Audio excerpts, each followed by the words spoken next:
tipo de fogueira, quarto tipo de fogo é o fogo altar de cozinha, um dos fogos mais difíceis de fazer. Isso porque é um fogo que exige uma certa praticidade. Quando é que eu uso esse tipo de fogo?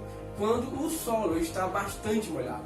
Quando eu tenho que fazer um equipamento em uma temperatura em um dia chuvoso e de repente o solo molhou e eu preciso fazer um fogo.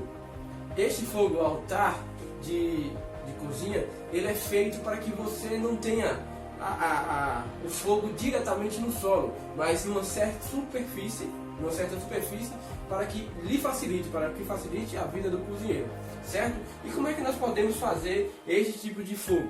Vamos usar essas, você pode usar pedra, pode usar também madeira, certo? Mas vamos usar aqui agora canetas para servir como nossa base.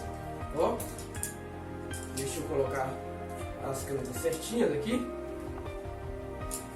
Você vai usar as canetas servindo como base, como se fosse madeira, ok? E ela vai formar uma espécie de altar.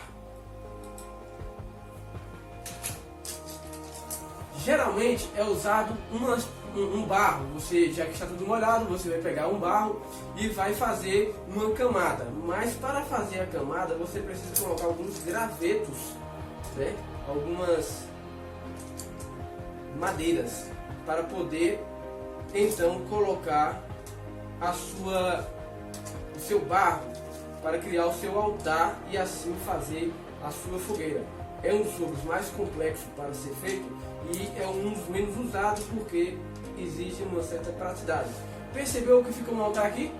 Percebeu? Aí aqui o desbravador, o especialista em fogo, faz uma camada de barro para proteger o seu fogo. E em seguida, essa camada de barro vai estar aqui, ele vai pegar suas lenhas e fazer um tipo de fogo qualquer aqui, nenhum especificamente, mas eu vou fazer aqui uma estrela, né? Só para criar uma certa... Não ficou tão estrela, mas ficou um fogo aqui, né?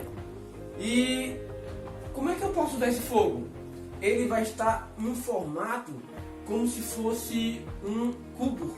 E aí você pode colocar a sua panela ali próximo, ou então fazer uma elevação, botar algumas madeirinhas como eu coloquei aqui, para colocar as panelas em cima e assim cozinhar tranquilamente sem acesso ao chão.